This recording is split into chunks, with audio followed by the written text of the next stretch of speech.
Ooh, spooky. Okay. Can you guys hear me? Am I hearable? There's people in the chat. Oh my gosh, there's people in the chat. Can you hang on? That's gonna be an echo.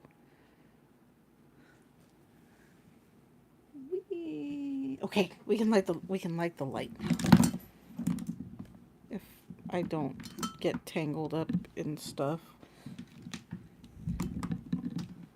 Wouldn't be a tarot and tea stream if I didn't have something catastrophic going on. There, light. And how is everyone on this fantastic Sunday evening? Hopefully everybody is great. Let's see. Let's see who's the peoples today. Who's the peoples? We have the beautiful Sam's Pretty Paranormal. By the way, if you have not subscribed to her, she's in the chat. You should go click on her and do so. Miss Tanya and Miss Charmaine and Miss Florna. Hello, hello. And my vamp is here, and Miss Marianne. Scrolly. And Mr. Joshua Coe. And a Fluffy. And a Puppy. And a Miss Lori. And I think I'm caught up with everybody. Okay. So, how's it going? Happy October. Spooky season. Okay. So, what's going on this month? Clearly, Jen has not been paying attention enough to her channel, and we bypassed an entire month of individual sign readings because I was busy. So, we will be getting those filmed starting tomorrow. Sorry, I'm behind. It happens. Get the fuck over it. And because I'm also doing like the para game stuff and got some stuff going on for Fluff's channel. So there's just a whole bunch going on at one time, plus, being that whole mom and having a life thing. So I know there's a ton of us out there that we would love to make this stuff our full-time job. It's not, we have other obligations, and we try to put out good content as often as we can. So just bear with us. I wish I could literally sit at a table all day long and then, be caught up and micromanaged and everything, in regards to my channel. It's cumbersome sometimes to have to, pick and choose what's going to be your flow of the day when it comes to, am I going to, go all in with my home life, or am I going to try to work on channel today? And giving it that determined focus sometimes can be, a difficult process. And plus, you got to consider your mental health too. And that's something I know a lot of content creators throw to the back burner because we're on this, let's call it what it is. It's a fucking rat race sometimes to put out content and get it out on time and beat deadlines and, getting it out there while it's still, within the flow of things and all that. Like right now is spooky season and everything. Everybody's in a rush to get out their Halloween content and their October content and whatever they've got going on because it's relevant right now. People, especially people in the paranormal communities and metaphysic worlds and all that, it's a really important time for us right now. So we are definitely, trying to push to get it all out and get it ready for you. And it can be a struggle if you have more than one thing going on in the world, kind of like me, who has 5,000 things going on. But if you have not subscribed to Exploring with Fluffy, you should do that because you will catch me on that channel quite often during the month of October because I go with Fluffy to haunted locations. So there I am. It is his channel, so he takes the lead. It's not like, the Jen shit show. But if you want to see some paranormal stuff that is all about me on my channel, and see the Jen shit show when it comes to the paranormal, you can view that on my channel. I've got some stuff going on with the para games this year.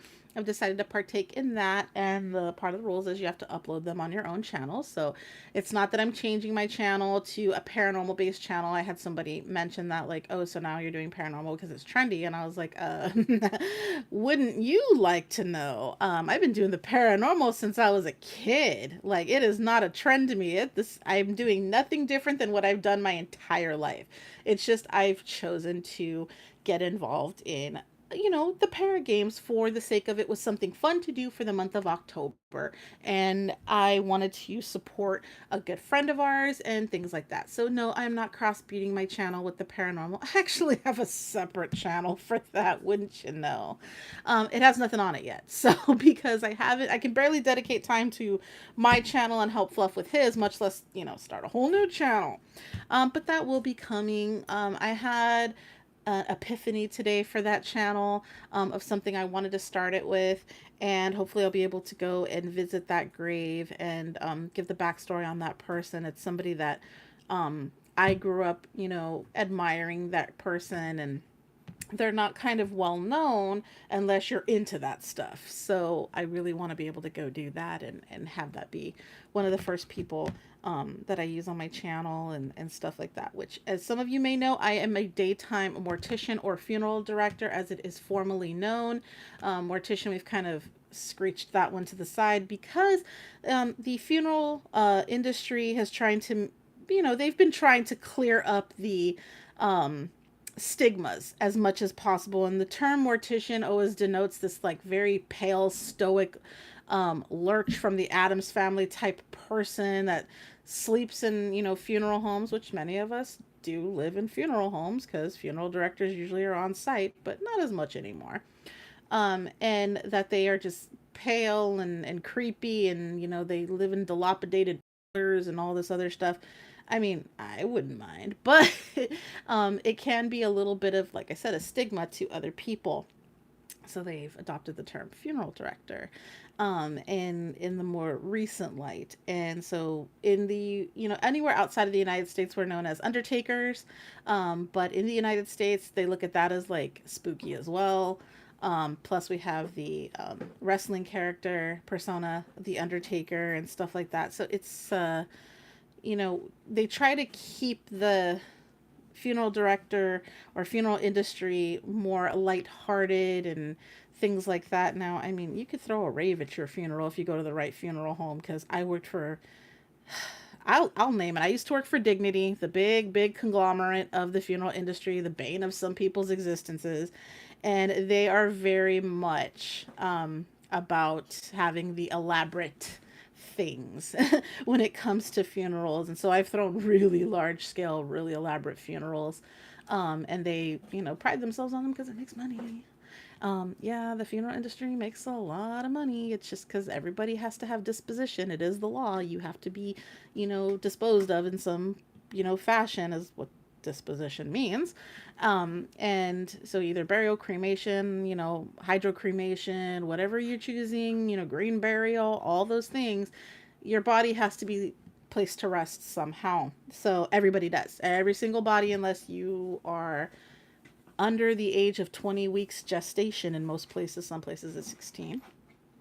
If you're under that, then, and as long as when you were born, though, you did not take a breath in that age range, then you have to, by law, have disposition. So that industry makes a ton of money. And I will say this much, I love my industry for a bunch of reasons. Number one, it gives me the ability to serve people. And number two, when that wonderful virus happened, I was not out of a job. That is one thing that they haven't been able to automate too well, is the need for people that will handle that portion of the life process and, life ending process. So I always had work, and I had a surplus of work. So I was not in any means like, worried about, my bill structures and stuff like that. If anything, I was wondering how I was going to be able to be home enough to take care of my children. So I love my industry. I serve my industry. My industry has served me very, very well. And, if it's for you, it's a great trade to work in. But in as a side thing, I've always been into the metaphysics, and many of you know that I've worked for metaphysics stores. I've worked for hotlines too. Wasn't my bag. I can't really get into it because they are also in a structure to make money, but I'll say it like it is. They make money off of people's pain. You know, they want you to keep coming back for readings and stuff like that. And I am a shitty tarot reader. I will tell you right now, I am the shittiest tarot reader ever to happen to a hotline. And I'll explain why. Because I am a tarot reader that prides myself on someone never needing another damn reading ever again. Why is that, Jen? Well, because I don't like people becoming codependent on this stuff. Nobody should need to get a reading every week, every month. Okay. Nobody should need somebody to read for them in order to stair step their way into the next portion of their life. And hotlines, metaphysics stores, things like that. How do they make money? How do they keep their doors open? For you to come in and receive readings. So they actually pride their readers on being accurate, but not giving them so much that they, not giving them so much information that they feel complete. They want you to return. They want you to come back and get more and more readings. Why is that? Because it pays. And me personally, I will tell you like it is. I will tell you, this isn't good for you. I've told people a reading is not going to help you. Okay. I'll talk you through stuff. I will life coach you. We'll get you past the situation in your life, but do not take this shit and need it for your next step in your world. This is an empowerment tool. This is not a roadmap, okay? By any means. And there are readers out there that, like I said, they want you to keep coming back for views. They want you to keep coming back and paying them. And I get it. And I don't disregard any of those. Hey, you get a reading from me, you're going to pay for it because my time and effort and my money and blood, sweat, and tears have gone into this. Okay? A lot of it, by the way. But and I don't ever agree that a reader should do stuff for free if they choose not to. It's their gift, it's their abilities, and if they want compensation for that, then they should be able to get that. Um, and in my opinion, the tarot does get a really bad rap. And I know we're going into story time, but this is tarot and tea, and this is the tea portion. Um, the tarot does get a pretty bad rap, and a lot of it comes from religious context. I will just say it like it is. Do I, agree with it? Do I not agree with it? It's beside the point. In some religious texts, it actually does not, this is prohibited. And that is okay. Um, but there is some people that have really demonized metaphysics in any way, shape, and form. And there is stuff to support that out there if you look for it. And there is stuff that, as time has progressed onward in life, and metaphysics, everything grows. Religion grows, metaphysics grow. Anything that you do, we learn more from, we benefit from, we germinate it stronger, and it changes it, manifests. No, puppy's just being a brat. She probably wants to go carve her pumpkin because we didn't have time to carve our first pumpkin yesterday. But yeah, it's something where, like, when oracle cards came to be, now there's a difference between tarot and oracle. Tarot is its own divination system. Oracle is its own divination system. They are not the same. But do they do the same thing? Possibly. Um, and they're supposed to be predictorial, meaning that they give predictions, which is, in some religious text says it's a no-no. Okay. But in the regards of, like, oracle, this is more of like what you would call a fortune cookie. Is what I tell people. So when we crack open our fortune cookies at the Chinese restaurant or Asian-based cuisines, we read them and we take them really kind of lighthearted, and sometimes they happen, sometimes they resonate, things like that. It's kind of the same thing with these. with Oracle, it usually has a saying or pictures, and you kind of get the message from that. And if you want to take it, cool. If you don't, that's fine too. Now the tarot, because it is a system that's devised and has has many different cards, um, which all have their own independent meanings, and they come together to create kind of a story. So I always tell people, if you can read a comic book, you can read tarot.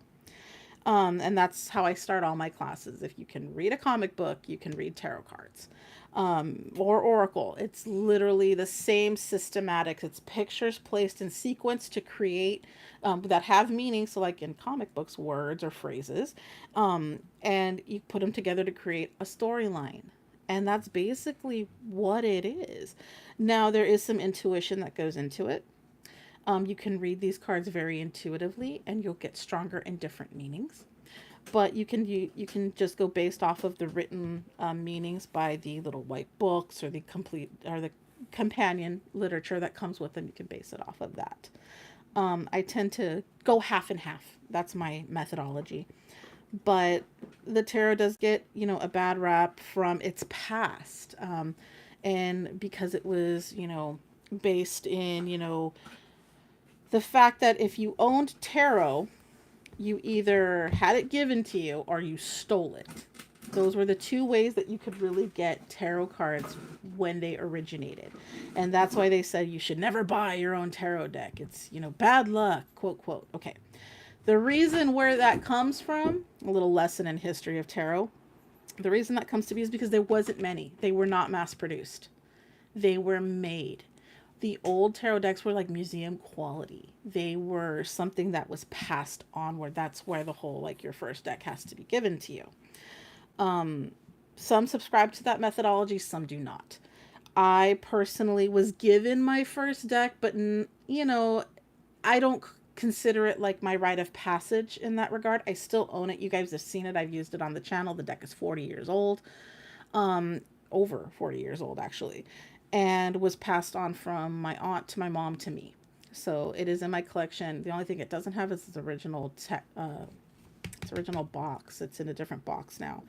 And it's flimsy and it's frail, and it's been used countless times, and I've used it on the channel before. I probably will use it when I do my history of the tarot video, which has been requested. But back in the day, like when people wanted tarot decks, because gypsies and things like that, people with the gift of discernment, we'll just call it like that, they were sought after, by kings and queens and people. Oh, they wanted to know things about their kingdom, about people that they had hunches on and stuff like that. And they just wanted to know about their life, in general. So they would, even though it wasn't technically allowed, they would, inquire a reader.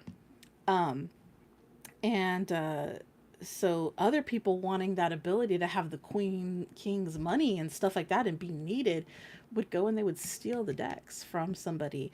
And they thought the ideology with it is that the power is in the tarot themselves, not from the conduit or the reader, which is the person.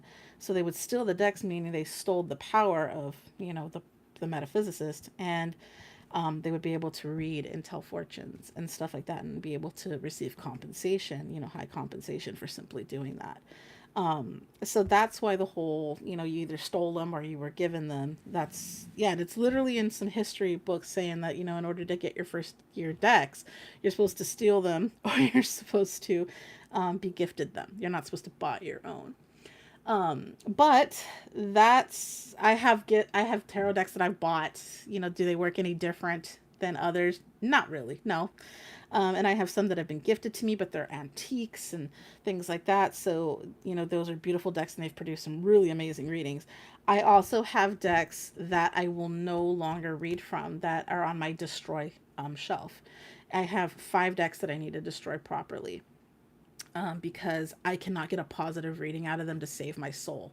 One of them, and I've talked about this deck before, and it's actually a newer deck. It's a modernly released deck within the last 5 years. That deck predicted something that was happening to my father.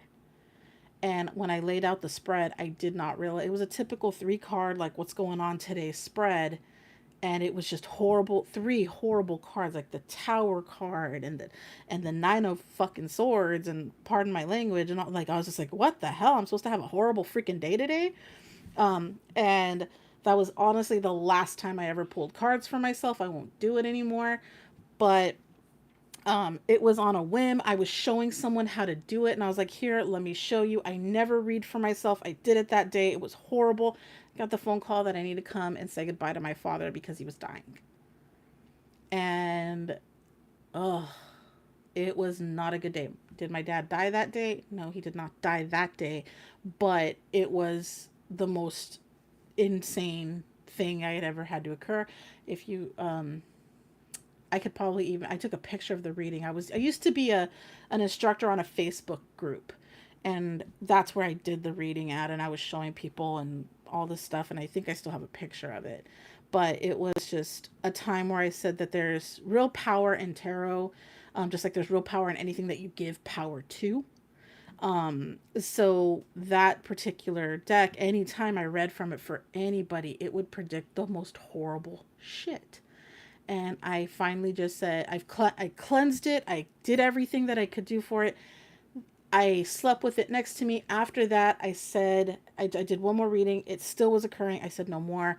I will not give it away to somebody, and I will not throw it away on the what if somebody pulls it out of the trash and tries to use it, because it is not a healthy deck.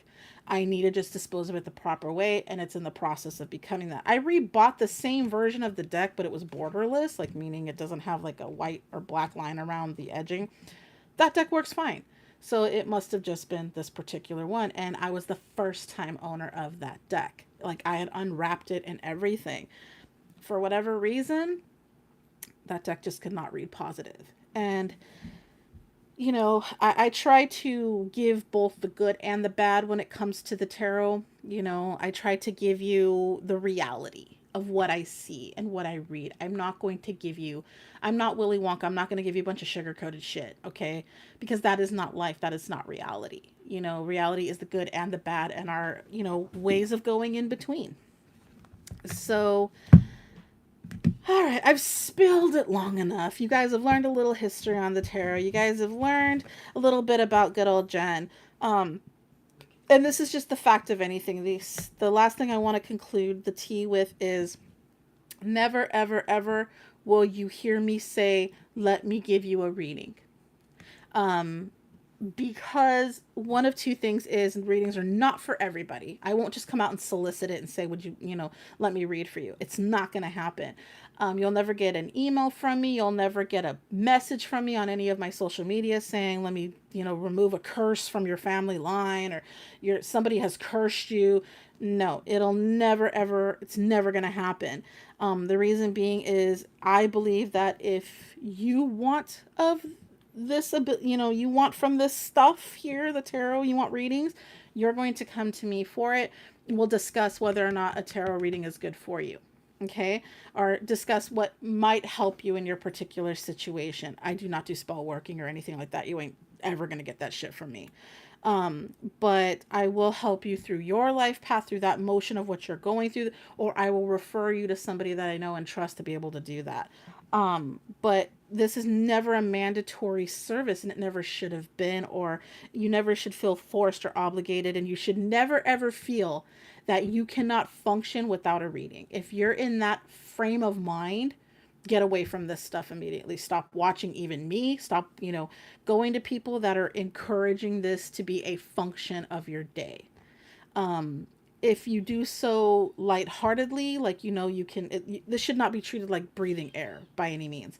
So if you decide like, okay, I just want to see, I want an energy check, or anything like that, that's perfect. You can definitely use the system for that, but never go to it in a perpetual state of anxiety or need, because when this stuff starts popping up, stuff that's accurate and true, guess what? You're going to be drawn to it. And you start treating it like a drug. I've seen people, I used to have clients that would call me at 2 or 3 o'clock in the morning. I need a reading right now. And they're bawling their eyes out. They're willing to pay anything to get a reading. And I was like, well, from me anyway, but I was like, I'm not doing it. wait till tomorrow. Wait till you're feeling better about the situation. Wait till your energies have calmed down. And I've still talked to them. We've still walked through the system of what they're going through and how to feel about it. But they were almost like jonesing or needing of seeing it in a card form or in a layout. And that can be an unhealthy habit. This should never be a codependent factor, ever, ever, ever. I do not facilitate that. I do not advocate for that. I don't advocate for that on anything. So I do not breed addiction. I do not breed codependency. So if I find people of that where they're demanding or anything like that, I cease the relationship between, seer and read and, conduit. And I end that. I say I will no longer read for you. Now, with what they do going forward, I cannot control people. But that's kind of the way I come at doing what I do. I try to give you such a good reading that you will never need another reading again. You will never need the tarot or any divination as a form of understanding your reality or taking the next step in your life, and relying solely on this. I will not do that. This is just a tool like anything else. So that's like, if in the paranormal, if you took your K2 and, clicked that, and that was the only way to determine whether or not something was, active or anything like that. There are other tools, there are other ways, but there are some people that get really, really, they get really, really, fixed on something being the only way to do anything or the only way to gain knowledge on anything. Don't do that. That really breeds a codependent manifestation. You don't want that in your life. You don't want to have something control of you. Not like that anyway. So I think I've addressed all the stuff that's come up to me in the last week. We can now finally get started on our readings. What? Oh, hey, Wicked, bro. Yeah, I know. He messaged me the other night and everything. He's got some serious health stuff going on. So many prayers to Wicked and everything in his family, because they've had he currently has some serious health issues, and his family has had he's had a lot of stuff going on in the last couple months, and he just really needs some good prayer and some good power thoughts coming his way. But we can get started on the Halloween readings, because we get to finally read with the Halloween decks, which a review I need to put out soon. I got a bunch of reviews coming out soon. A review I need to come out soon, that does need to come out soon, is my just like one about all my Halloween based decks. I need to do that. I was tagged in it like by another reader, and I haven't done mine yet because I've been bad. But I have like a grip of like Halloween based decks and everything that I need to just like show you guys, because that would be kind of cool too, right? Anyway, we're gonna get started. Okay, we're gonna finally get started with these readings. So to the 20 people in the chat, hello, hit that like button. And if you want to schedule a personal reading with me, all the information for that is going to be in the description box below. And now let's get started with your readings. So we go down the line from Aries to Pisces, and we're going to go ahead and get started with that. Just doing our simple, what energies, what messages, what does Aries need to know, what's going on. And if we need to clarify some stuff, we can do that. But typically the messages come through pretty clear. So, messages for Aries for this first week of October. And 2 of my cards done flew on the floor. I don't read stuff that falls on the floor anyhow. So, how is everyone doing? I know I've asked that already, but it's my filler question. I don't get to read with this deck too often. My cute little jack-o'-lantern tarot came out last year. I bought myself one. Fluff bought me one. I kept the one Fluff bought me. I have another one that I need to give away. Does anybody want it? I need to do a giveaway for my 1,500, but I just recently hit 1,600. So it looks like we're going to do it as 1,600 subscribers, which if you're new to my channel, welcome and thank you so much for subscribing. And to everybody that has been around and been a long time tea leaf, thank you so much for all the support, for all the time that you've been a part of my channel. And hopefully the good messages are coming through. Please share this out. If you don't know how to share something on social media, click that wonderful, underneath of the video, underneath that square, there's a box that says share. Go ahead and click that. It'll give you some options to either like share to Twitter, Facebook, other social medias, but there's also one that says copy link. Click that, take that link anywhere you'd like on your social medias and post it there. And then that way your friends, family, your neighbor next door, all those people that are, stalking your Facebooks and other social media, they get to see this too. And perhaps these messages will apply to them. And my candle went out. What the heezy? How am I supposed to light my way through the tarot if my candle goes out? Here. There. On we go. So messages for Aries. 10 of Wands. All right. Got some heavy burdens, huh? Got a lot on your back. Queen of Wands in reverse. Okay, so we're not feeling good. We're not feeling up to our wonderful, powerful self. Why is that? Well, probably because you got too much shit going on. And you got 8 of Swords. 8 of Swords. Oh, goodness gracious. So, 10 of Wands. Wands being a very physical, fiery component is it is the element of fire, but 10's being, you see all that weight he's carrying right there on his back? He, she, they, them. That's a heavy component of, life just being overbearing. But the wonderful thing about 10s is it's a completion or it's an end to a cycle, so it can't really get much more heavier. Queen of Wands. See, when the Queen of Wands is in her upright, she's fiery, she's tenacious, she's full of life, and she's beautiful, and she's awesome, and she's in her element. In the reverse, she's feeling like, oh, shit. She's looking all fine and saucy, but with a bad hangover. But she's just not feeling it. She's not showing it. She's let herself kind of go. And I wonder why. You've got so much shit going on. And the 8 of Swords. See how she feels bound and imprisoned in all these swords. This is the element of air, which is thought derived. So she's sitting right here. She's got these freaking owls soaring over her. She's standing on pumpkins with swords on them. She is just feeling like bound and like being thrown, like, she's just casted off. Like she is just so far from her natural elements, and these all kind of coincide. And because we have that message coming through so strong, I'm perplexed to ask, why are we feeling this way? Like, what's going on? So let me get a couple more shuffles in and be like, what's happening? All right, so what does Aries need to do? Okay, we've identified that you've got some shit going on, but what do you need to do? What needs to happen for Aries? King of Wands. All right. So you need to get out of your emotional component and get back in the strength of yourself. You need to know that you can overcome some shit. You've got Queen of Swords. Okay, you need to know the Queen of Swords, when she's in her upright, she's, she's got a sharp tongue, but she has a filter. When she's in her reverse, she's got an even sharper tongue with no fucking filter. So at this point, you need to go and take a fucking nap. You need to go and get your hair did, get yourself feeling good, do all those things that you would normally do to feel really good, okay? That make you feel in charge.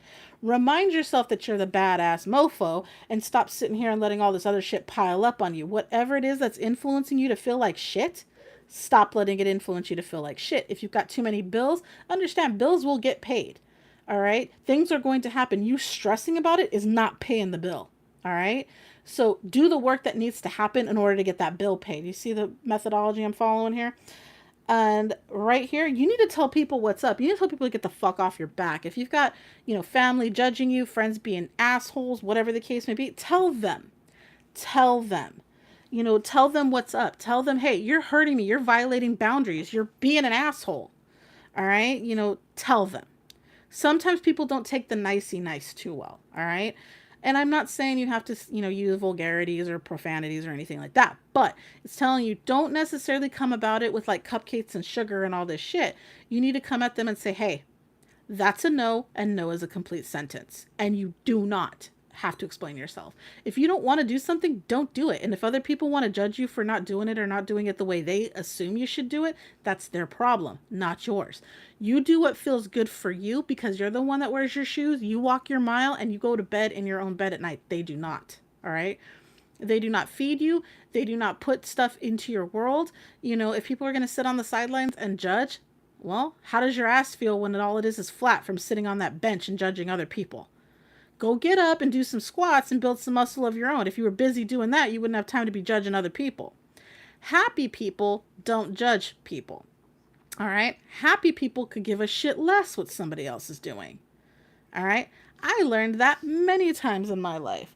If you're happy and you're good and life is going great for you, I don't have time to even pay attention to what the fuck you're doing, much less judge it. So, guys, if you see somebody that's putting out a judgy shit on social media where they're actually talking horrible about somebody, that's a miserable person. That is an outward manifestation of what? An inward inadequacy. I cannot stress this enough, all right? Now, I'm not saying you should run around, if the shoe's fitting you, okay, a little bit, all right, change your shit. Change your shit. But don't run around taking everybody's word at face value. They're not God. They don't rule you. So it's just an opinion, and opinions are so damn cheap. It's unreal. People give them away for free. That's how cheap an opinion is. Stop buying it like it's gold. All right? Don't do that. Let people know what's up. Let them know. One of my favorite phrases that my dad used to say was like, tell them how the cow ate the cabbage.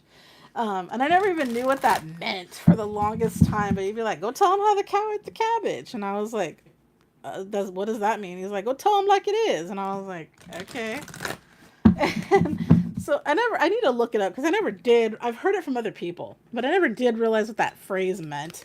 But yeah, it's something he always said, and it's somebody who's just like running their mouth, I guess. But he always knew me as the type that was like, if you don't like what I'm doing, you can take your ass and go. And but I was a kid, I would say, take your donkey and leave. And my dad would laugh because he'd be like, go tell them to take their donkey and leave. And it's because I couldn't say the word ass when I was little. So your conclusion card through the oracle is the underworld, where all things pause and begin again. Exactly what I was saying. Get your shit together. Things may not be going the way you want them to go right now. You may not be feeling it right now. Shit may be going just all over the place right now. Take a breath, stop, get your shit together. If you're a woman, this is the part where I tell you to put your fuck-em dress on and put your proud makeup on and do the stride of pride and just keep going, okay? Fake it till you make it. Sometimes our emotions are very heavy. It's hard to get past that. But when we are feeling in our element, part of the way we feel in our element is by, going out and doing the niceties to ourselves, getting that hair done, getting the nails done. And if you're a guy, go out and get yourself a manicure. Go out and get yourself a shave. Go put on a clean shirt, in other words. Brush up your shoes. Put that best face forward and that best attitude forward, because nobody loves a person the way confidence exudes from them. They love seeing a confident person. They're gravitated towards a confident person. A confident person will make you buy a car that you can't fucking afford. And I know we've all been in that situation. They will make you do stuff that you're like, I don't know, they were confident. They said I could do it, so I did. But when you come up to somebody who's very like recluse and they're like, I don't know. I mean, do you trust people? Like, I don't know. No, they trust the loud, proud fool. Okay. So not every time should you trust a loud, proud fool, but I'm just going off of the psychology of people where, they like that loud mouth. I've got my shit together. And as long as he looks like he has his shit together, people will buy into it, true or not. So just get yourself together, pause your shit, realize that there's nothing you can do about stuff that's already happened or that's impending. You're sitting there in your backyard waiting for the apocalyptic meteor to hit all the time. Okay, you're not living life doing that shit. You're not fixing anything doing that shit either. So get your shit together, take a breath, have a beer, do whatever it is you need, but get your ass up and roll with it. We're cheering you on, okay? This is your sign that we're cheering you on. We want to see you succeed. Nobody wants to see you cave in. Just do what you need to do for you in order to make that happen. All right? Ta-da-da. Sam says her baby is laughing and pointing at the cards. Oh, the cute little babies. Sam has cute babies. Barbara says tarot tea opinions are like assholes. Everybody has one. My dad taught me that one. Yeah, everyone has one. And guess what? Not all of them are clean. Alrighty. Taurus. Messages for Taurus for this fine first week of October.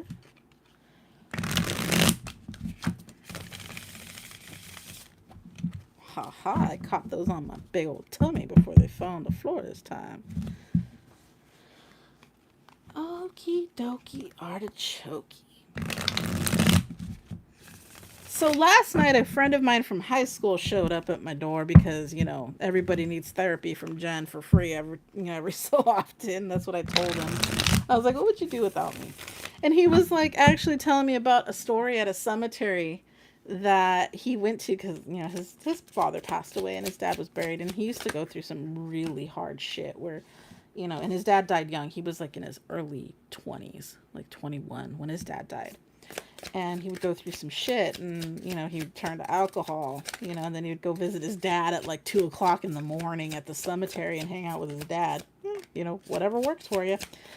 And he said he saw one night, he was driving into the cemetery because it used to be a 24-hour cemetery. It no longer is. And he's like, I saw like these people, like shadows, like, you know, that you could tell people were out there because it was dark. And then he went and he sat by his dad's grave for 20 minutes, you know, had to cry with his dad and all that. And then he was like, I was getting ready to get back in my truck. I'm heading out of the cemetery. And, you know, when you're drunk, you got that liquid courage in you. And he was like, I was going to ask these people, like, what the hell are you doing out there? Because they were like, he said that they had candles and shit. And he pulls up to him. And the way he said this story, I was cracking up. I mean, he was serious, but the way I handle everything with humor. And he's like, I pull up and he's like, I'll never forget it. They were in like robes, dude. And I was like, okay. And he said, like, as he pulled up, he like rolls his window down because he's kind of buzzed and he's got liquid courage in him. And he's like, hey, what the hell are you guys doing out here? Like, you guys okay? And he's like, none of them looked at me except for one. And when it turned its head, he's like, all I remember is these freaking yellow eyes. And he's like, from there, I freaking like gutted my engine and he peeled out of there. And he's like, and I probably fucked up their ritual or whatever it is they're doing. And he's like, that's probably why I have so much damn bad luck. And he said I prayed the whole way home. And he's like, I wouldn't even go to the cemetery for like a year after that. Like it traumatized him. And I was like, what do you like? How come you never told me this before? And he's like, I tried to get it out of my head is what I tried to do. But he was like, if you don't want to believe me, it's fine. And I was like, so you had like Jawas chasing you to the cemetery? And he was like, oh, great, Jen, way to be funny about it. And I was like, or the dink dinks from Spaceballs are like, dink dink. Dink, dink, dink, dink, dink. And he was like, yeah, that's real hilarious.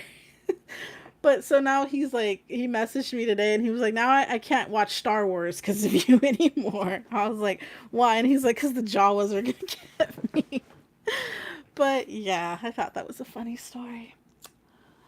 And it was kind of like frightening to think, like, if you experienced that, like, you would have probably been I would have been traumatized. But yeah. You would not have tried shaking. You're such a damn liar. I'm gonna try. No, you wouldn't. You would have done that. Oh my god, like you do. Put a number 1 in the chat if you recall a video or several where Fluff goes, "Oh my god," because that's like his catchphrase next to "I don't know about this, bro." That's one of the things he does all the time. And like, for some reason, like, I know when he's going to do it. And I'm like, don't say it. Because he'll do the, oh my, it's like so like elaborate when he says it. He's just like, oh my God. But it's like really loud. But yeah, see, everybody knows. See, Sam knows you do it. Ha. He has what? Oh, he got the puppies? The little Pepper Shelbers. I gotta send Shelby her Halloween present. Taurus, hello, this is for you. 7 of Wands. So, you know, battling things. You're going through some stuff. You're working. How I see this as you're working hard towards something that, with that Ace of Swords, it's like you should have known better. Something was false. There was a false tongue about something. And you're almost like aggressively angry about it.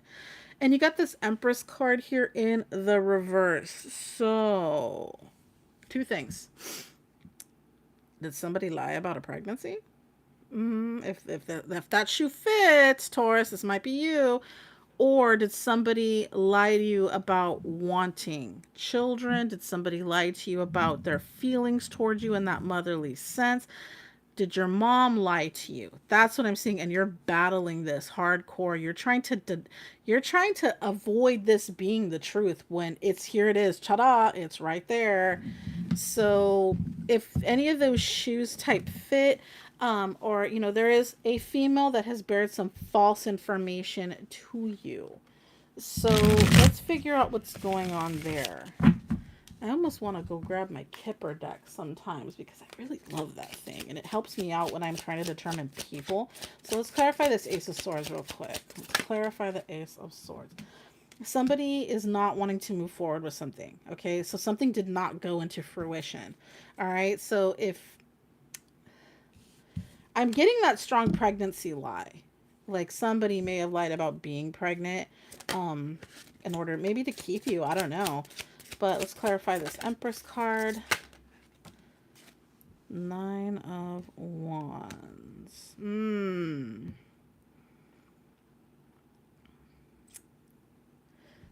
That, you know, there might be somebody out there that had the pregnancy lie type situation in order to keep you. Or, I mean, that would be female to male.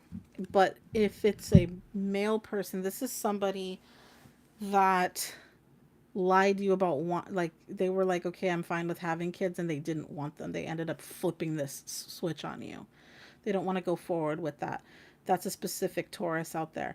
But like I said, there could be somebody who had this female person, this motherly figure, bearing falsities to them. They're not helping them through something the way that they had promised. There was a huge promise in this, and this is something you're trying to fight through. Either getting over it, getting through it, or getting around this. So that's definitely the vibe that I'm catching from this Taurus. Not yet. Wait. Advice moving forward from this, because this is too open-ended for me to feel like I'm giving an accurate rating. I'm identifying a situation, but not really closing the deal here. And who likes a bad wingman that doesn't close deals? Advice moving forward.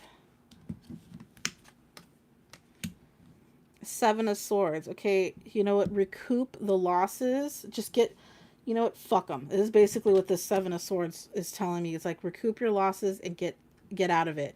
You know, pick up. Basically, what he does is he's picking up the swords and he's running away. Pick yourself up. Pick your thoughts up. Just move on from it. Let it be what it is. If it's a family member that's lying and treating you horrible or anything like that, just fine. Fuck it. I don't need to talk to you. You know, I know that's easier said than done, but this is best for what's best for you. If this a person, like if this is a woman that's lied to you about this situation, possible pregnancy situation or anything like that, or decided she flipped the script, doesn't want children, you know, she lied to you once, this person's lied to you once, they'll likely lie to you again. You know, do you want that or not? It's telling you to move onward. Either way, choice is yours. So I'll actually leave that down and pull your oracle card. And these are not my opinions. I just read it like I sees it, okay?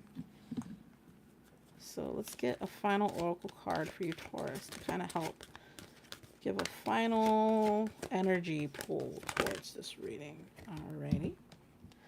Hearth, happiness in our hearts and homes. Okay, so when I see something like this coming along with something that, you know, with all this shit,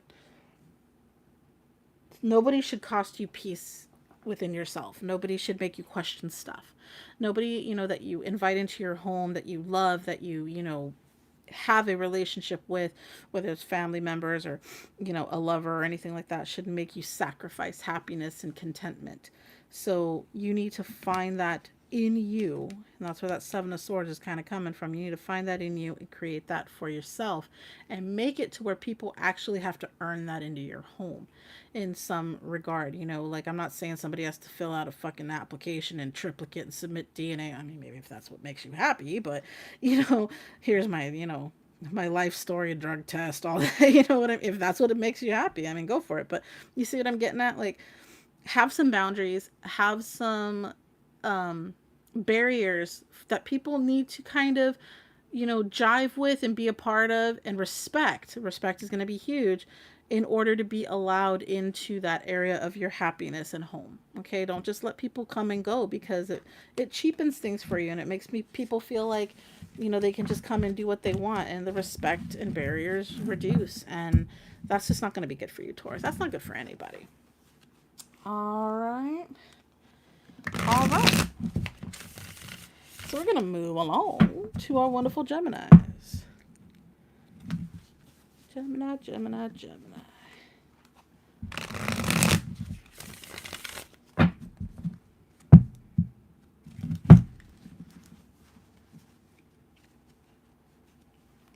No, no, Mr. Card, don't fall. I have small hands, so this shuffling stuff ain't always easy. Messages for Gemini. Ooh, flipping around. Temperance, okay. So now it's time to use the lessons we've learned, huh? Eight of Pentacles, okay.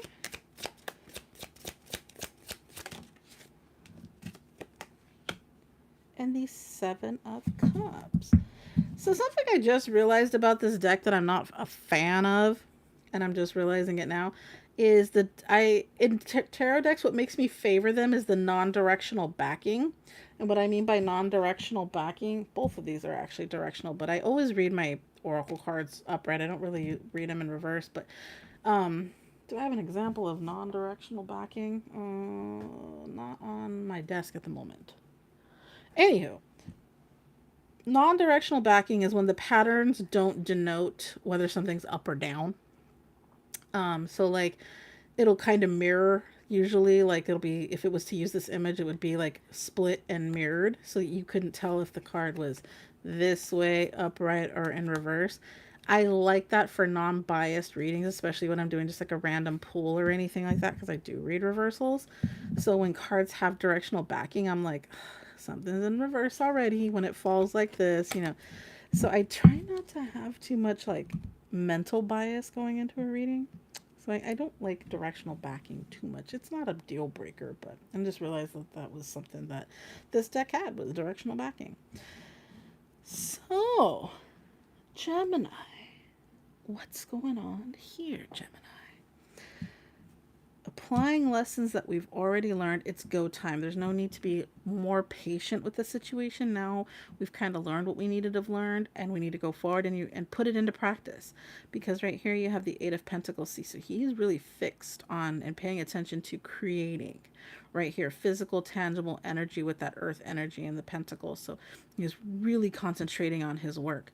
Now, one of two things is going to be that either you're ignoring options that are coming forward because you're so hyper focused, or options will be coming. But I'm getting that you're probably so hyper focused you're ignoring the options that are coming your way, and or that are on the plate right now. And these options may be good or bad or a mixture of the two, but I'm getting that you shouldn't ignore the options. Like, don't be so fixed on, this works for me, and so I'm going to keep doing it this way. Because with this Temperance card, it's like, there's some impatience that might be afoot with you right now. Page of Cups. Alrighty. So kind of be weary of people that are going to be giving you like half-heart offers. All right. They're not very mature offers. They're kind of like, I mean, if you want to, it's up to you, that type of shit. Be wary of people like that, because right now when we're so fixed on things, we might not see that as, we might not see it for what it is. And that's what it's asking you to be wary of. And you might be even having a person like that in your life right now. So be wary of people that are trying to either dip into your current, like if you're doing really well financially in your job, or whatever you have that's going on is really blooming or whatever, and people want to kind of get involved in that. They want a part of it. Just kind of be wary. Kind of really, really look into people's integrity. But right now is probably a good time to not deal with too many people like that, because it is Mercury retrograde, and sometimes we got to stick to our guns and, you know, just do us. If we're doing good, we kind of have to stick to just doing us, and focus on your strengths and what empowers you right now. And with this being a skeleton, this is all about internal structure, about what gives us our physical strengths, and what makes us a strong person. We have when you have a strong core, guess what? You have a strong everything else, right? So working on yourself, you deep down to the bones type energy. So maybe do not be influenced by people with their half-hearted offers and things like that. Realize that offers that are coming through need to be of your design and making and choice. Okay? So there we go for Gemini. Pardon me. All right, Cancer. Cancer, Cancer, Cancer. Yeah, sometimes messages are messed up and sometimes people are messed up.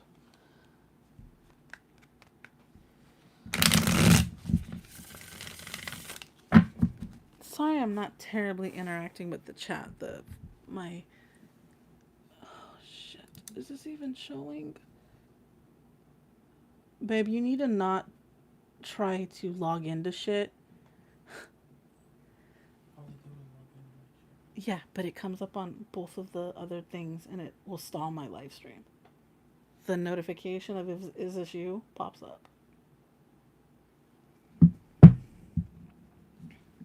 Sorry about that, guys.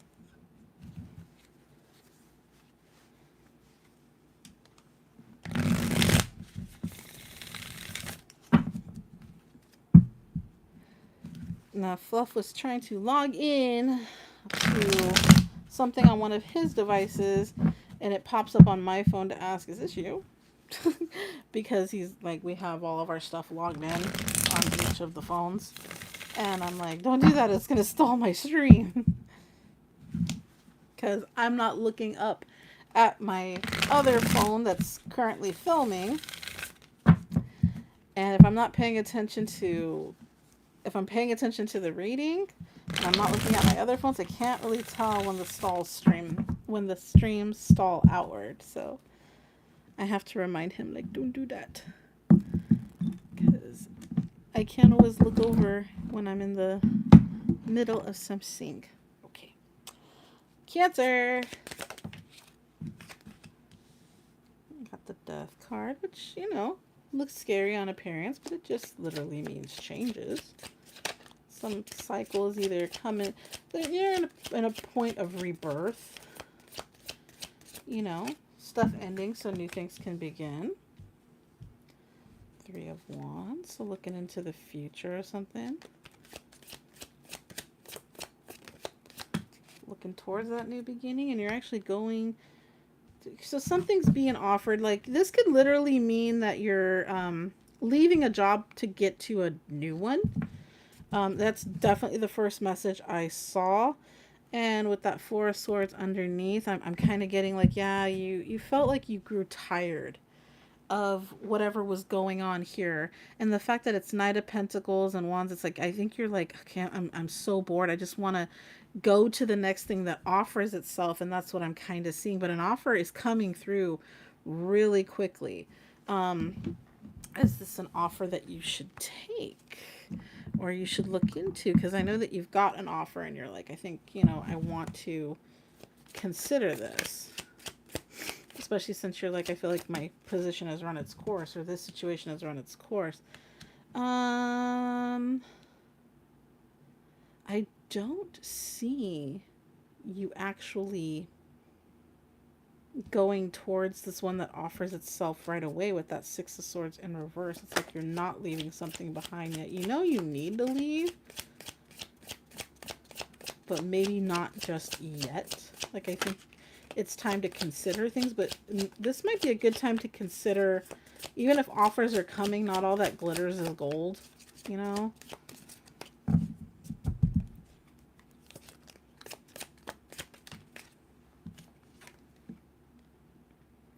Seven of Wands. Yeah, these are very like, or Seven of Swords, sorry.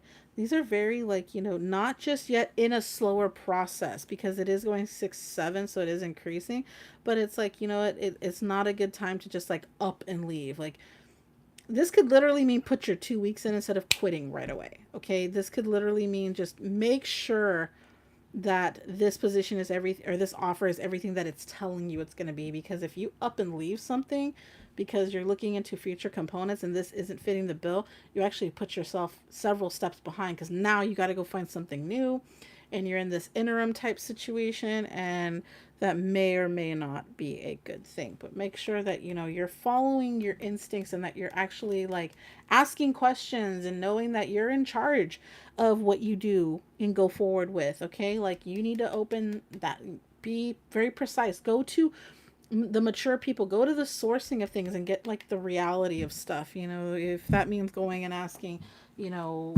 HR more questions, like, ask a ton of questions, ask people that work there, if you know anybody, a ton of questions, or more about that, you know, research more about the company or whoever's offering of you this position. Ask elders, you know, if that may help you along with things of what you should do. But it's not giving me this like 100% go energy.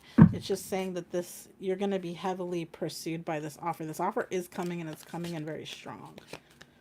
And they might be telling you, like, you know, you need to take this offer, you need to come and do this, or you may feel that pull to do so. But I don't know, there's something that's giving me that the cards are saying, not yet. You got a lot of not yet energy. Maybe because, you know, the offer isn't as mature as it should be. Maybe it doesn't have a very good parachute policy for you in case shit don't work out. Okay, so with the joy, rejoicing in the present card, this is a very fall card that actually coincides with the death card. Um, as things are ending, or as new beginnings are happening, or anything like that, you know, you need to just be in the moment. Find joys in things that you didn't think you could find the joy in, you know, stuff like that. If there's a cycle that you're coming out of, even if it's not a work related thing, um you know, look positive to the future. If this is somebody who's lost a job recently, um maybe it's telling you it's a good time to take a break, you know, and enjoy your free time. You don't have to run into the next position that comes its way. If this is a relationship, a physical relationship, take your time. Don't run into the next love offering that comes towards you. Like, you know, it's literally telling you to work on that past energy, to work on something, however that applies to you, okay? Don't just run and jump and be like, yay, I want to like be in love. I want this opportunity. I want the, you know, if you're not ready for it, you're not ready for it, and it's going to show, and it's going to set you back more. That's what I'm seeing there. That's how I see that. All right. Leo. Leo.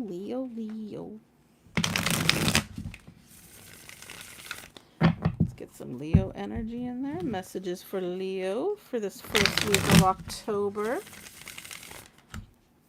I mean, but these readings are timeless, so whenever you find this is when it, you know, may apply to you, or it may apply a little bit later, or it may have been something you've already gone through.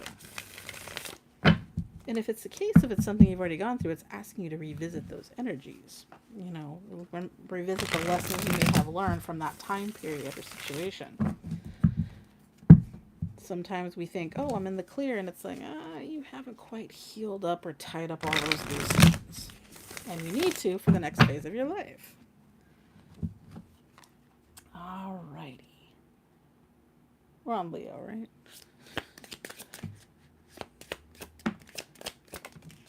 Ta-da.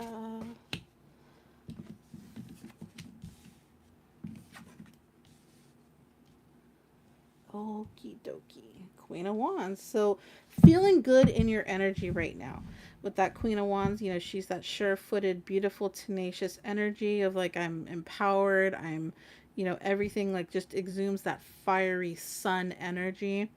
With that Eight of Wands in reverse, so communication isn't happening. So some situation that should be normally flowing easily isn't exactly flowing right now. And usually Eight of Wands in many regards is communication, free flowing communication. It's not happening right now.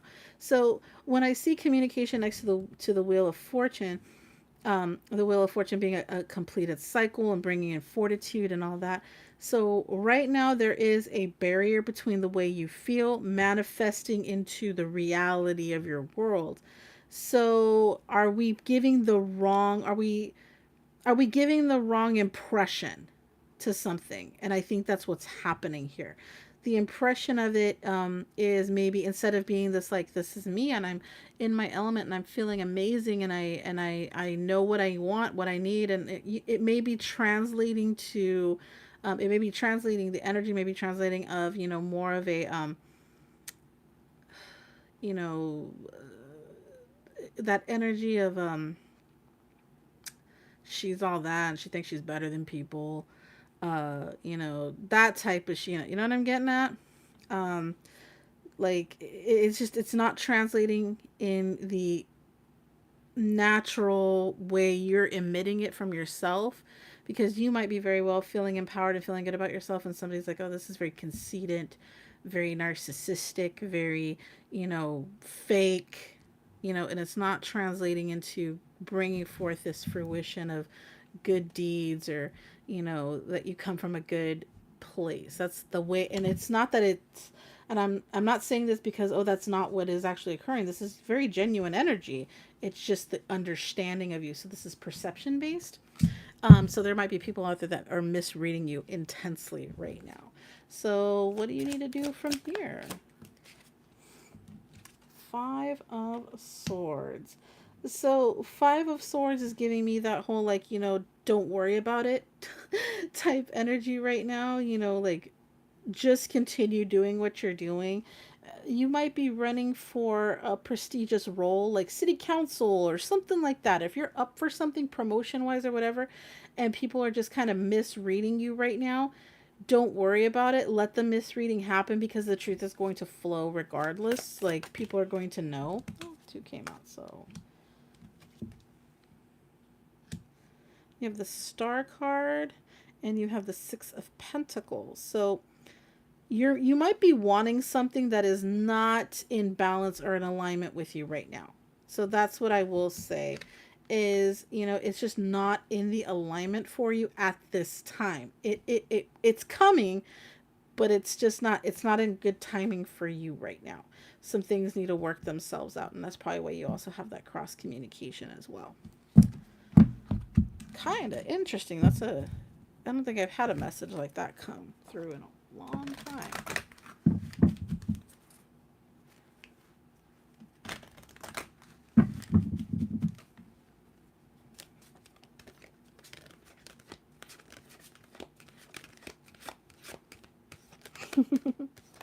Hey, Mrs. Wicked. That's Wicked? Well, he can be Mrs. Wicked.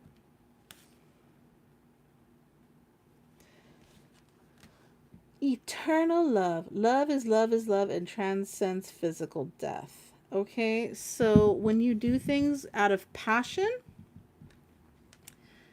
don't worry about the current state of things, okay? Because good deeds are going to transmit no matter what. It's one of the things, like, we have some influencers in our world that do amazing things for others. And when people are just in a nasty state of mind, guess what they do? They judge every good intention you have. They're like, oh, the only reason you do it is so you can make a video on it.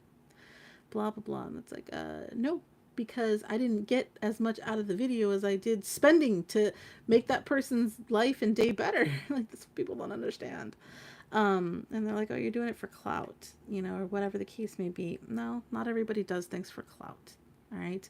Not everybody does things to make, you know, other people think that they're better or something like that. You know, sometimes people literally do good things and they want to show you that it's possible and it's attainable, and they want to, you know, show you that, you know, by way of, you know, demonstration.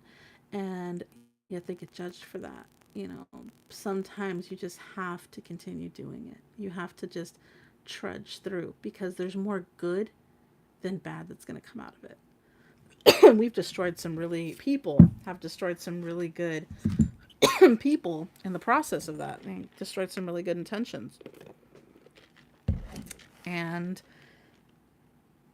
yeah, it's just it's never good. Oh, she's still in the hospital, poor sweetheart. I did get your messages, Wicked, but I crashed out kind of early last night. So by the time I got them, Jenny McGinnis did she did I did get her message, and I was going to email you after this stream, but here you are. But yeah, we love you, and we thinking about everybody. And I know like so much is going on, brother, and I hope things get better, sweetheart. I really do. And they will. Like I said, it takes its time. And I know that all hopefully they wrap up all that construction nonsense near you, because I know that's really making you guys sick too. Ugh, I feel so bad for all of them. And then I know the baby wasn't feeling good too. Virgo, you are next. Virgo. Virgo.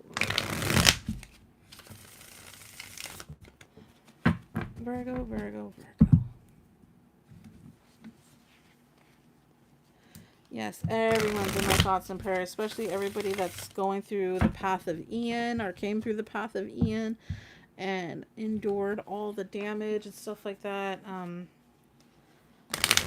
That's tough. Jenny Love. I know she wasn't in too horrible of, she didn't have too horrible of damage, but I know she endured damage nonetheless. Um, there's just, I had family members that, you know, in Santabel that were, they were upset because they had a lot of damage, but I mean, insurance, but it's going to take a while because there's so many insurance claims going through now.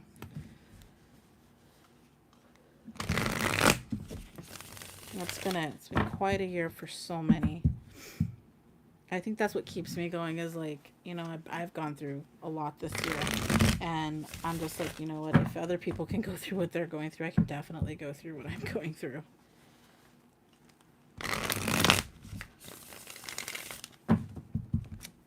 In the end, we're all on this giant floating rock together, and we can always make it better.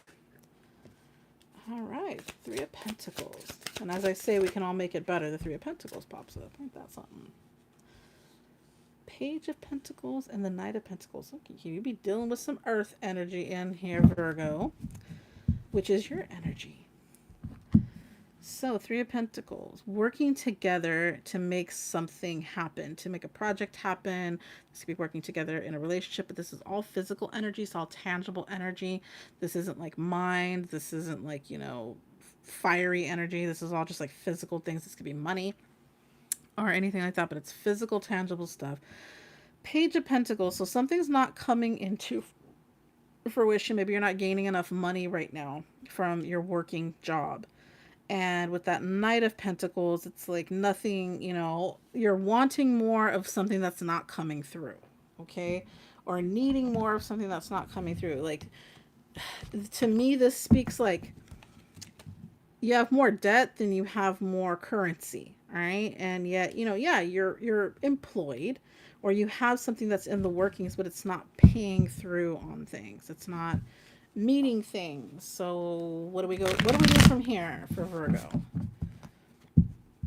This could literally mean like you want to do more, but you're tied down financially. So how do we go from here? Like, what do we do? Okay, advice moving forward for Virgo. So we have Page of Wands and Ace of Pentacles. So you need, Page of Wands. So things aren't coming in fast enough. Like there is no new job on the horizon. Like, and that's probably what you need to be looking for. There's an absence of you applying yourself to stuff, like, or you're not applying yourself in full strength as you should be right now. Does that make sense? You know, some things, and it continues to, with a little bit of fire, but it's continuing to have, you know, that pentacle earth energy. So it's like you're not acting within your element right now either.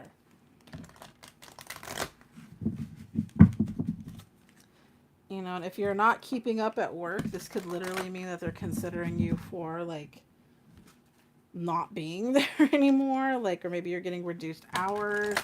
You know, if you're not keeping up with performance, this could be speaking to a Virgo that may be coming up on a performance review, and that performance review may not go as well as you'd hope because, you know, you get caught up in the day-to-day instead of like the long-term goals for yourself.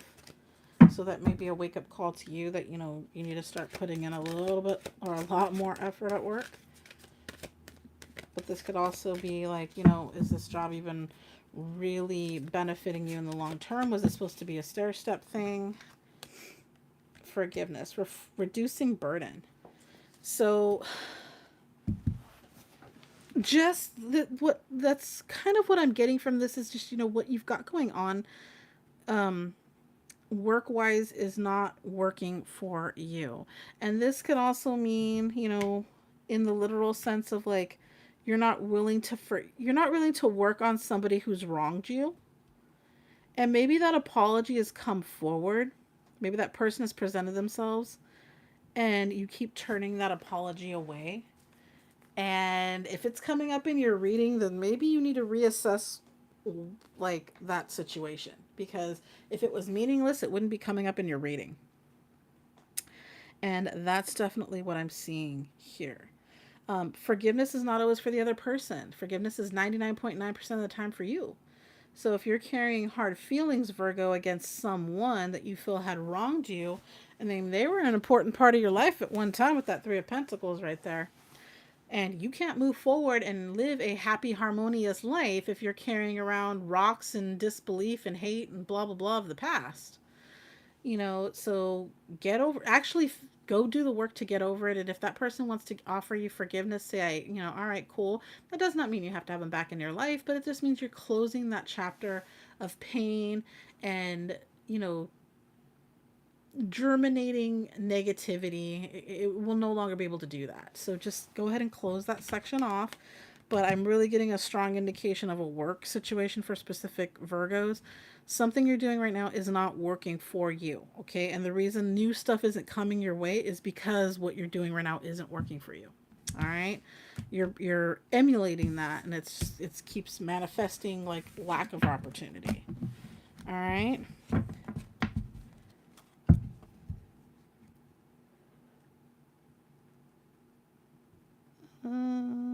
What happened? They're just saying prayers to everybody. Yeah.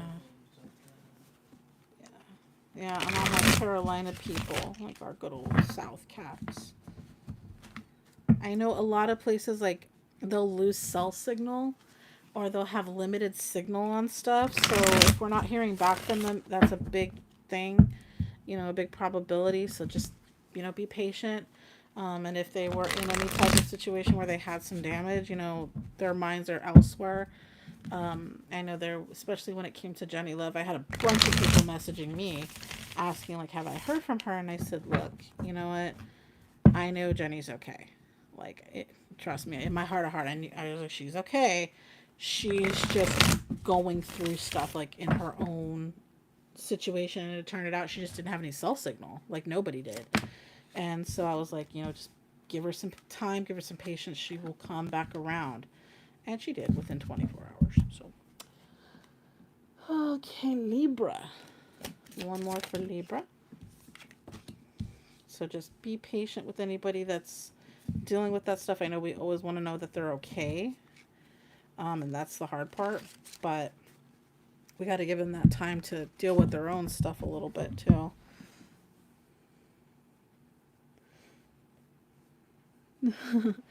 Yeah, I was super worried about like Donnie and all them. Like, I mean, oh, like everybody. I was just like, oh boy, please. And I know Fluff had put out tweets of like, I need to know that my Florida people are okay. Like, you guys need to, the second you can, speak up, or say something or put out a, a tweet.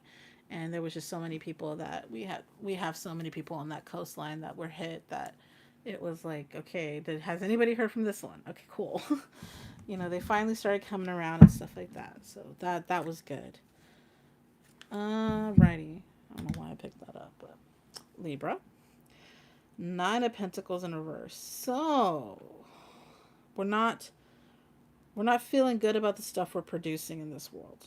Like, your garden is not growing and you're pissed off about it. You're feeling rather recluse, but in the reclusion, you're kind of like evaluating past despairs or lack of progress, and you're applying, like, you sat in almost like a, dare I say, meditative sense. Like, you're really, when we recluse, when we go inside of ourselves and deal with that shadow work and deal with, looking at stuff from a different point of view, it really helps the mindset. It eases things, it eases the physical burdens and stuff like that. It can be a little strenuous sometimes to pull ourselves out of things in order to figure out, what we need to do. But it's actually providing you with some better knowledge of what to go forward with. All right. So if you haven't gone into reclusion yet and you're feeling really shitty, this is a good time to probably unplug from some social media, to unplug from some social groups, to unplug from some things that aren't feeding you in that futuristic, looking towards your future component. They're not giving you good vibes to work with, and it's probably not for you. So let's clarify this Hermit card. Yep, you need to wisen yourself up. Learn when to speak and how to speak and when to do it. And Seven of Pentacles. So, just really being able to provide yourself with the knowledge of where you need to plant your seeds, where you need to, focus on growth in yourself, and you're not really doing that right now. And that's what it's telling you, exactly what I had said, focusing on your growth, focusing on bringing you back to life. And doing what you need to do for you. This is somebody, there's a Libra out there that's worried so much about others that they've done really nothing for themselves. And now it comes to a point where they're like realizing this and realizing where their efforts need to be. And that's definitely, and right now, when you're in Libra season, this is a time of definitely self-reflection. And because things are dying, other things are dying off, so new things can happen. And this is definitely a testament to that. And you also have eternal love. Love is love is love, and it transcends with physical death. So, what's meant to be for you is going to transcend with you regardless. Don't worry about it sticking around. All right? It will. It does it on its own. What's meant for you is meant for you, and it doesn't really leave. It can take a back seat. It can take some time away, but it will transcend with you. So, you need to worry about yourself right now. So if you're worried about pissing off friends, pissing off a lover, pissing off people in your day-to-day world because of taking time out for you or doing what's right for you, well, what's meant for you won't leave you. Okay? If it's meant to be in your world, it doesn't go anywhere. It stays. So that's what I'm kind of seeing from this. So don't worry about that. Don't worry about whether or not you're doing something right for others. You got to worry about yourself first. And if they want to be assholes about it, well, that's their grievance, not yours. It's a new placemat for Halloween, and it's still kind of not like, it still moves a little bit. So I'm trying to, like, if you see me do this, this is me just kind of like buffing out the little bumps.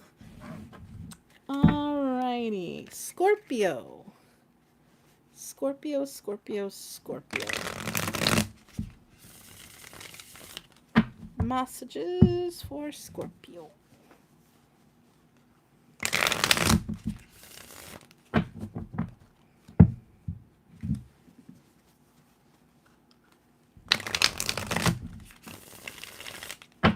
Alright, so what's going on for Scorpio? Messages for Scorpio. Those came out right away. Okay. Seven of Pentacles, Five of Wands, and the Three of Pentacles. Okay. So there's a Scorpio out there that, once again, we're not exactly proud of the stuff we're producing, or we feel like we're not doing enough. It's kind of what I'm getting at. And you're kind of at a war with something. There's some like combative energy in here with that Five of Wands, and it's fiery. You could be fighting with your lover. You could be fighting with yourself. You could be fighting with your, ideas of where you're supposed to be, and you're not there yet. But the big thing is you need to come together with those thoughts. Why are you having them? You need to figure out some internal components of what makes things happen the way it does. And that's going to have a lot more resolve for you than just sitting there and sticking in the negative and sticking in the like, well, this is a problem, this is a problem. Identifying the problem and doing nothing about the problem is redundant. You're going to sit there and be like, I can identify what's wrong with that person all day long, but if you're not helping guide them through the error or whatever, then what the hell is the point of you identifying the issue if you're not going to help do anything about it? I always tell people things like that when they're ready to be judgmental and make commentary about stuff. It's like, okay, so we've identified the problem. Now what? And they're like, well, they need to do something about it. Of course they do. But did you do something that helped it, or did you do something that hindered it? And you need the problem to continue because it benefits you somehow. Like, that's one of the reasons why I don't like all these stupid review people and debunkers and stuff, like the negative ass ones that are just doing it to be a dick, and get clout for that because it's funny, and it's easy. It's easy to pick on people. It's easy to be a freaking bully. It really is. And I know some review people that do things that really, like, they'll sit there and they'll identify something, and it'll be funny, maybe we're teasing or whatever. And yet they'll come out with something that is beneficial, or they'll bring light to the situation, something.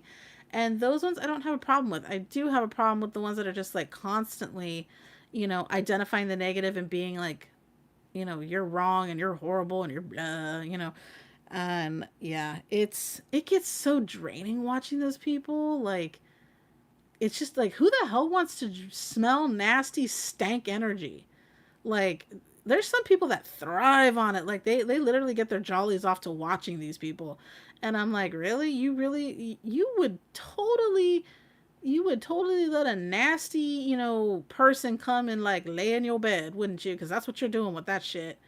And yeah, it's just, oof, like, I'll tell you right now, I've unsubscribed to some people because of some stank, nasty energy they have on their channel. Just saying, just saying, just saying. I know some people have unsubscribed to me when I've gone through some nasty, stank energy of my own. I'm working on it, okay? I am working on it. But let's go ahead and pull your oracle card there, Scorpio. I almost forgot your oracle card. Over there trying to close your reading for you.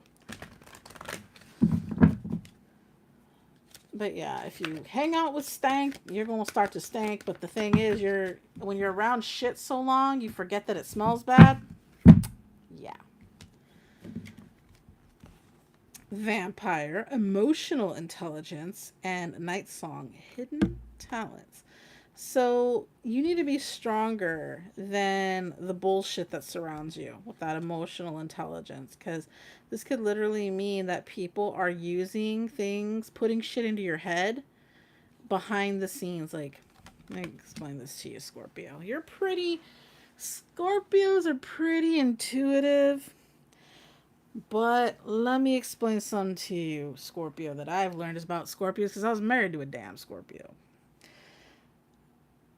You guys can be vampiric with your energy. You can let your energy dominate the situation very easily, but also it's not hard to outsmart a Scorpio as much as people think it is. It is not hard to outsmart a Scorpio, because you just have to use their own tactics against them, and people do that. Okay, they'll get into your mindset. They will tell you things. They will make you not like somebody. All right, and then they'll make you believe that you came up with it on your own. Because they'll sit there and be like, well, this person only wants this from you, and it's pretty obvious, when that person didn't give a shit about that.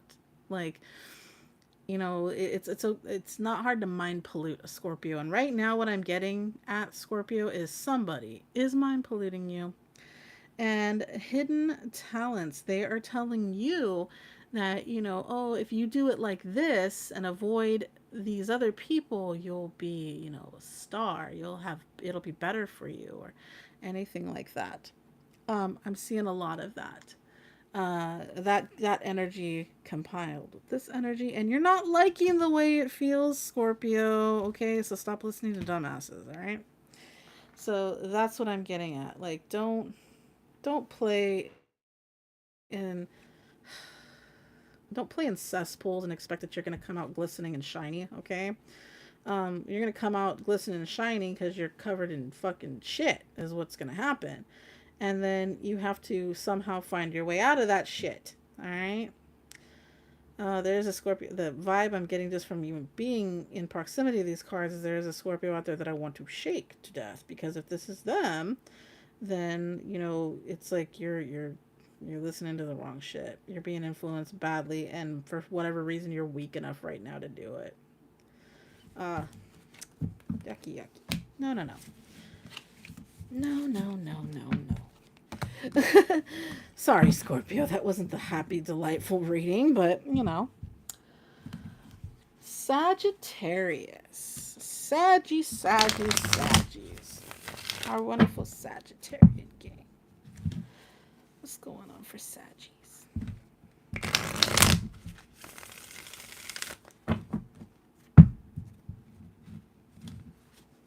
What's going on in the chat? Yeah, gaslighting is a terrible thing.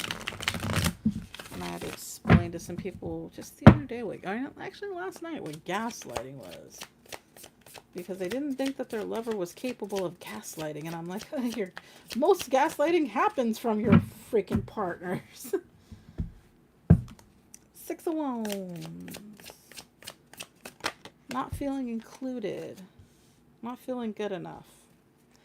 Knight of Pentacles. So you're wanting out of a situation. You're wanting to feel good again. Or feel good in general.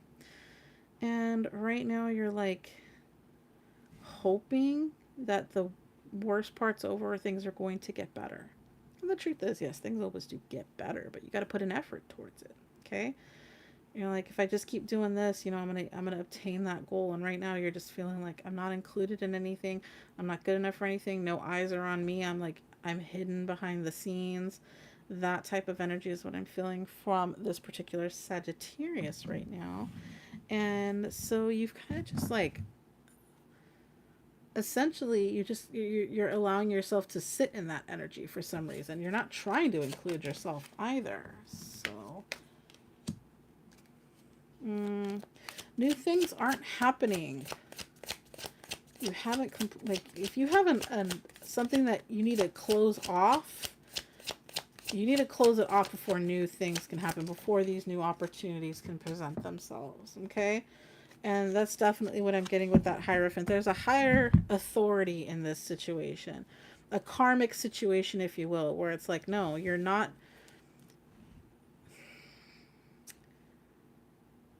The grass isn't greener on the other side, Saggy. So if you're still not outside of, of your relationship, if you're still meddling in some stuff, don't try to make another relationship happen. It's that type of energy that I'm talking about.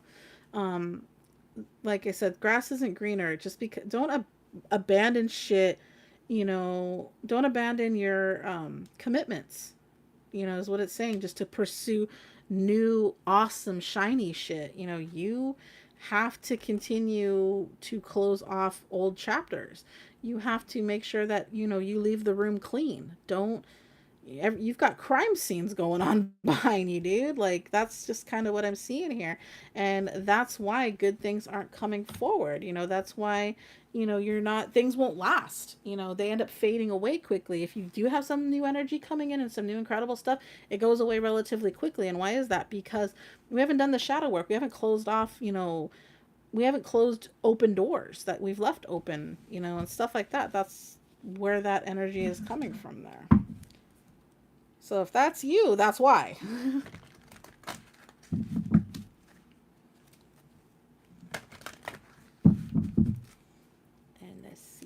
close off this. Strength. You need to work on your core. You need to work on you. You need to work on getting deep back into yourself. You need to be aware of your actions producing what it is and take your part in it and take your role in it and restructure yourself. Okay? It does take a lot of strength, but it is possible there, Saggy.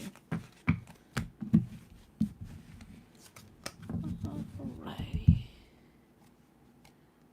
Aw, love you too, Barbara. I totally understand, sweetheart. Have a great night. Thank you for being here. All right, Capricorn. Capricorn.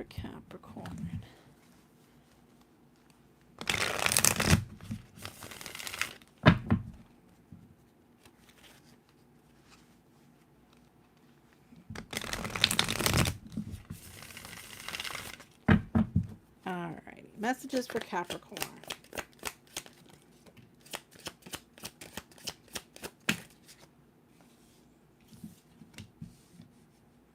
Page of Swords.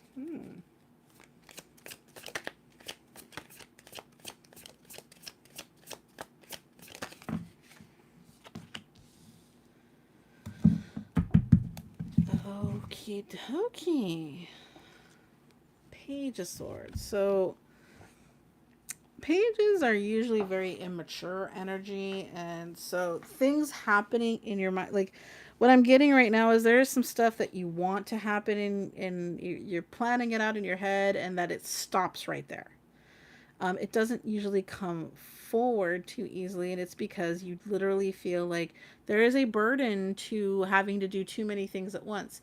So you burn yourself out easily in order to maintain balance in yourself. Like, you'll have all these things planned out in your head and you kind of stop, and the reason why you stop, and it's frustrating that you stop, but your mind that literally is saying, I have to like not allow all these things to occupy your head or occupy your day space, because I have to conserve myself. I have to conserve your physical, mental health. So it doesn't, like right now you're thinking like, I can't get everything on my to-do list done, and it's infuriating and frustrating me to no end. But it's literally like, this is your brain and spirit conserving itself, because your to-do list is like 3 times the to-do list of other people's, and you get really wrapped up really easily in it, and wrapped up in getting things done and that completion factor, and I get it, but literally it's about balance. So try narrowing things down to like the most important things.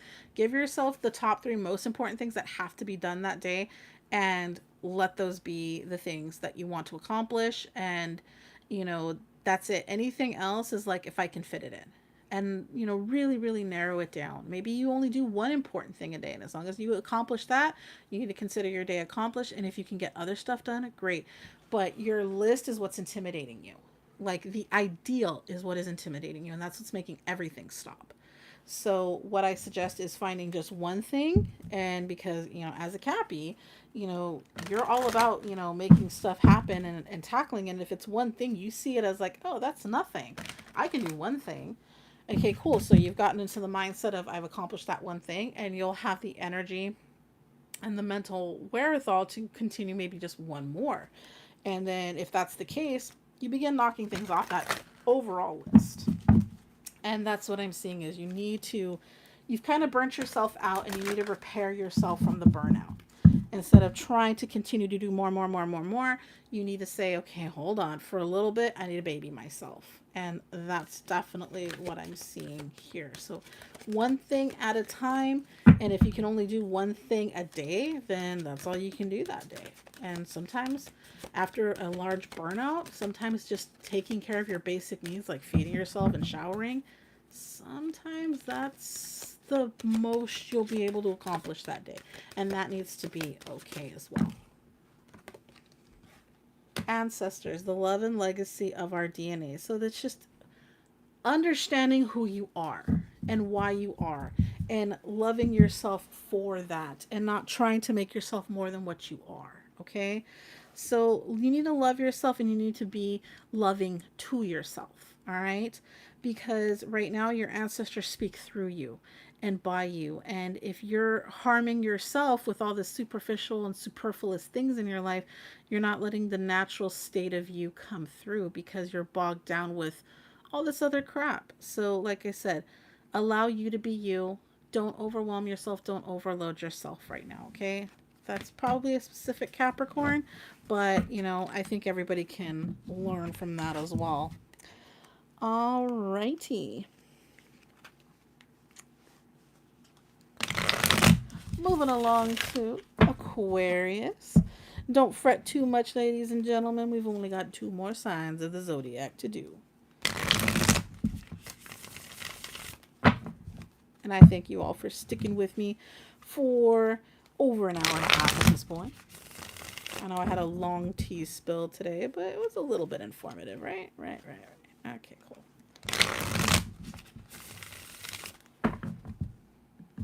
Cool. Aquarius.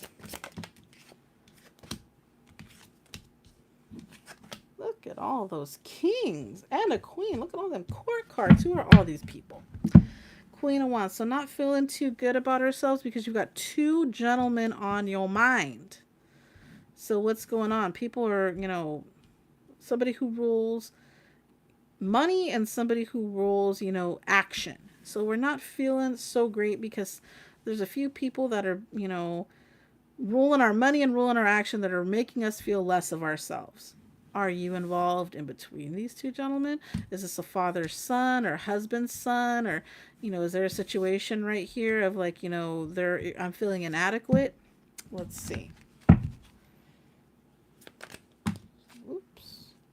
I think those just kind of fell out. If they're meant to be, they'll come back out. Okay, that one flew. Love. And 5 of Pentacles, feeling just really left out of everything. Like, you can't, there's a situation where you're like, I feel like I can't live without this person. Like they, dare I say this person did a lot for you. They were your savior at some point and you're not feeling like you are really able to go forward without them. I am getting that this could be 2 lovers and you're having to choose between the 2 of them. But for a specific Aquarius out there, what I'm getting from this is there is likely like maybe a father and husband or a husband and son that were very, very important to you in these regards. But I mean, I don't know if it would necessarily be that because kings would denote like the same age. But I mean, if they're older, like if the father is older, the son could be a mature man too, and that might have been the case. But I think right now, like you're in the sense of you feel lost without this situation here, whatever the case may be. But if this is between 2 men, like I feel like you don't know how you feel about either one of them right now. Like for some reason, it's like neither one of them are making you feel good. Whether you're married to one and cheating, or whether it's just 2 men you're dating. Yeah, this is all like too heavy for you. This whole situation. All right, so what does Aquarius need to do? What does Aquarius need to do about this situation?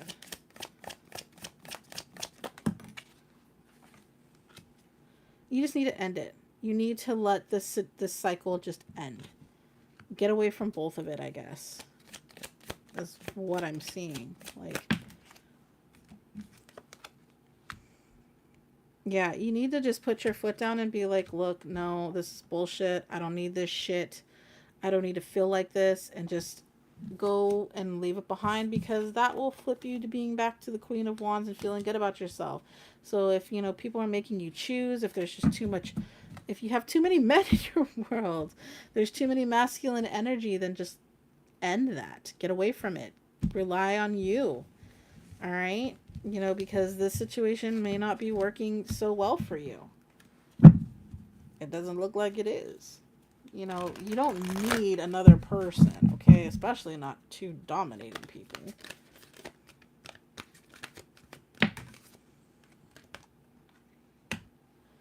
synergy and healing from this cauldron card. So right now is a good time for you to just let that go and work on healing up you and working on doing what's good with you. Taking breaths away, taking some time away, sitting in silence. If they're being chaotic and there's a lot of fighting, silence might be a very treasurable thing to you right now. Or, just taking some time out to read, go to the beach, put your feet in the sand. I know that, weather's changing and all that, but, it doesn't mean you have to go in the water, just be near it, be near the elements, do things that, where you can hear ancestry, where you can hear your guides, where you can, make your connection with God, things like that. All right. And that's what I'm seeing for you there, Pisces. Or not Pisces, but Aquarius. Next is Pisces. It's Matt. Hi, Machu. All right. And our last sign of the zodiac, our wonderful little fishies, our Piscean gang. Let's see what messages we got coming through for you for this awesome first week of October.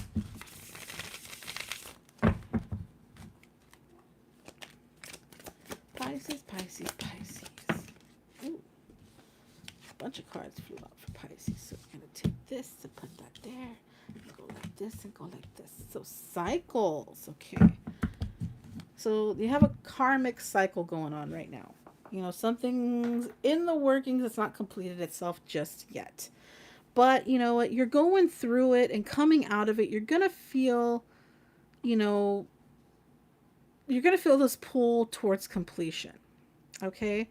You're going to feel this pull, this sudden burst of energy of like, all right, I can get through this. I'm okay. I'm okay. And you got this Tower card in the reverse with the Nine of Swords. So right now you're making shit out to be worse than what it is what I'm seeing from this. It's not as bad as what it seems. All right. And you're really dwelling on it. But you know what? You might be dwelling on the fact that you have to rebuild now. You have to build from the ground up. Maybe you've experienced such a great loss, but you might have been freed from something that was really tormenting your waking world. And now you're at the point where you're like, I have to rebuild. And you're like, I don't know how I'm going to rebuild. I don't know how I'm going to do it. And it's stressful in its own right.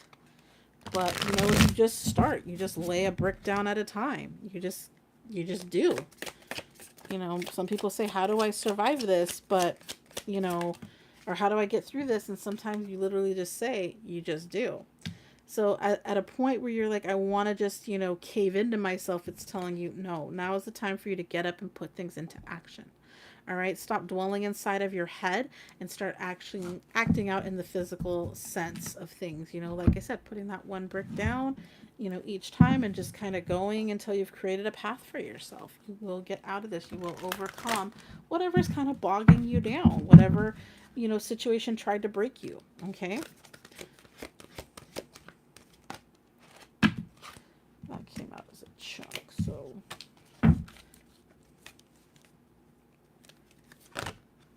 There we go. Black cat. Fortune meets opportunity. All right. So in order to put fortitude into practice, we have to give ourselves the opportunity for it. And that's just what it's telling you. Like, now's the time for you to do it, even though you're not feeling good about it, or you're thinking it's never going to happen.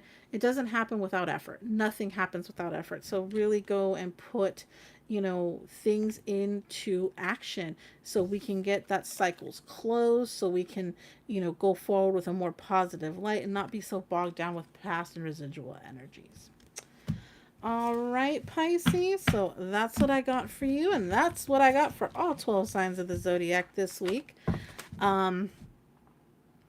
What else? I think I pretty much nailed everything in the opening tea part. But like I said, if you would like to schedule a personal reading, once again, the details for that are in the description box below. That is the only way to schedule a personal reading. If you reach out to me on social media, I'll just redirect you to, the email address for scheduling. So bypass that and just go straight to the email.